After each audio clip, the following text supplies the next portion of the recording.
السلام عليكم ورحمة الله وبركاته إن الحمد لله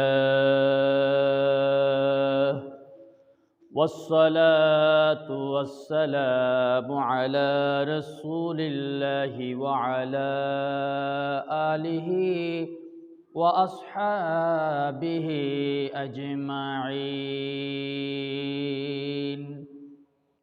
أما بعد فأعوذ بالله من الشيطان الرجيم ببركة وبفضل بسم الله الرحمن الرحيم قال الله تعالى عز وجل في كلامه المجيد وفرقانه الحميد إن الله وملائكته يصلون على النبي يا أيها الذين آمنوا صلوا عليه وسلموا تسليما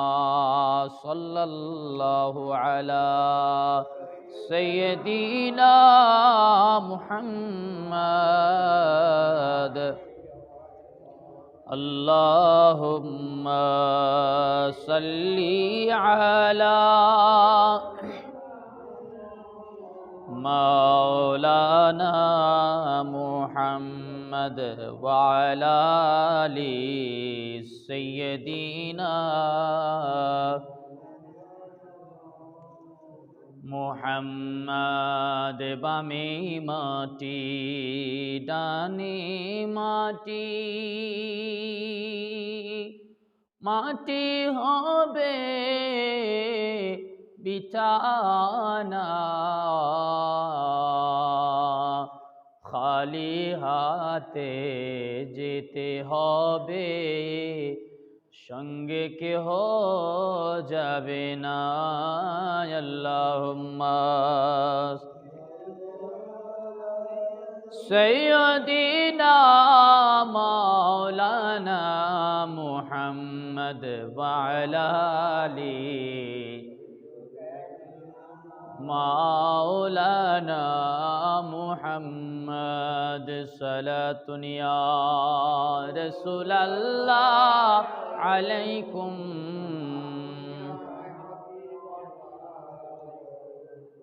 হাবিবে কিবরিয়া তুম হো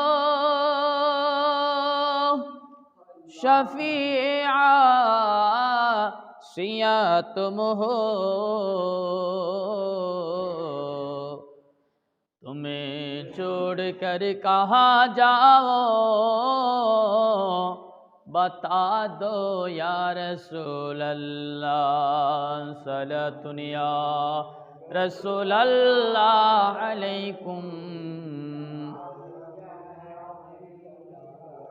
बलगल उला बिकमालिही कशफद दुजा बिजमालिही हसनत जमियो सालिही सल्लु अलैहि व आलिहि। উপস্থিত আছেন অত্র এলাকার সম্মানিত মুরব্বী বাবারা, মুসল্লিয়ান আযম, মুরব্বিয়ান একরাম, স্নেহের কচি কাচারা, উদীয়মান তরুণ ও সমবয়সী যুবক ভাইরা, পর্দার আড়াল থেকে শ্রবণরতা সম্মানিতা আবেদা জাহেদা তৈয়বা তাহেরা পর্দানশীন মস্তুরাত মা ও বোনেরা, রহিমানি ওয়া রহিমাকুমুল্লাহ, আসসালামু আলাইকুম ওয়া রাহমাতুল্লাহি ওয়া বারাকাতুহু।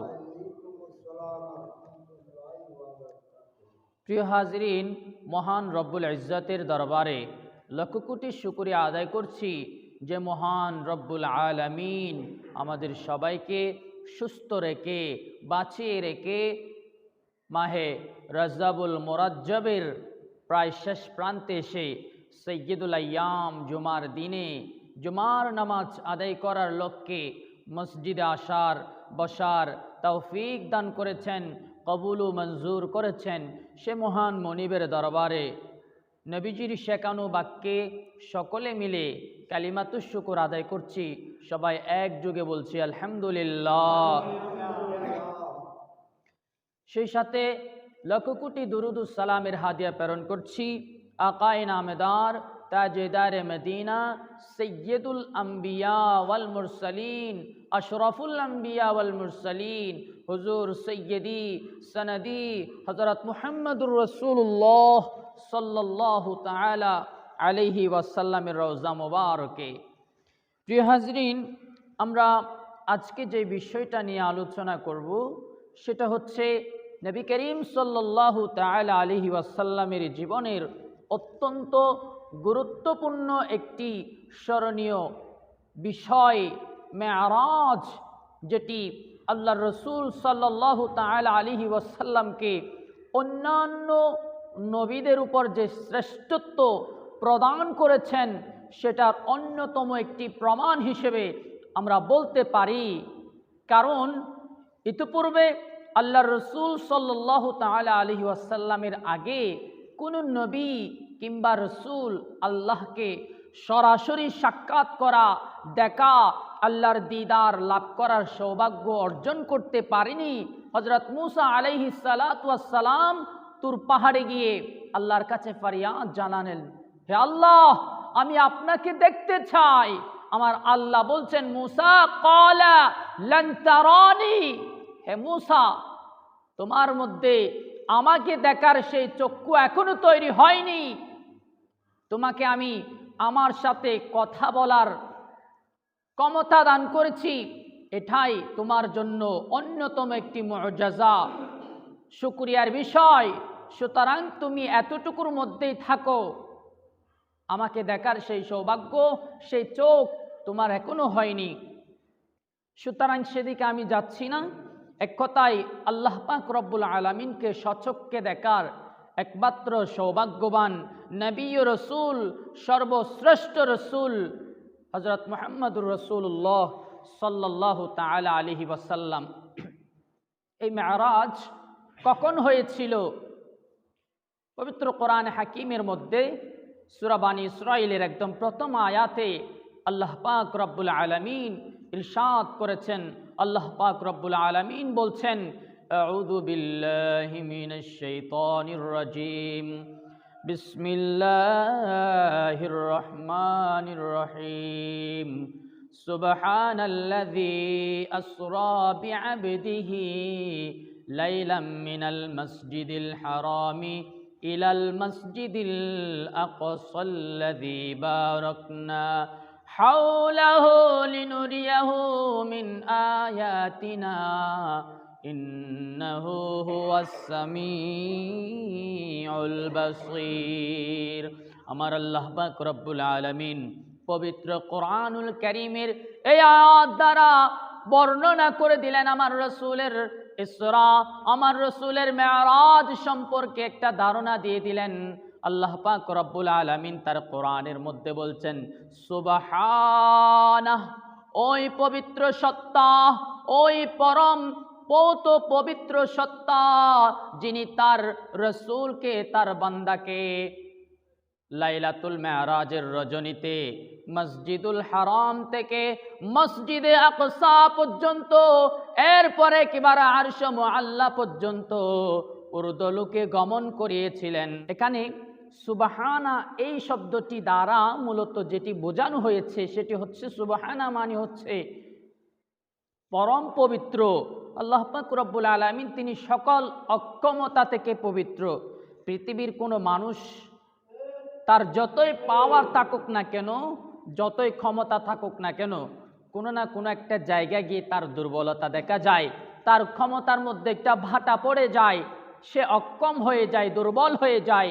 আর আল্লাহ পাক রব্বুল আলামিন বলছেন, এই ধরনের অক্ষমতা, অপারগতা আমি আল্লাহর শানের সাথে যাই না। বলুন সুবহানাল্লাহ। আল্লাহ পাক রব্বুল আলামিন আমার রসুলকে কেন মেরাজ করিয়েছিলেন?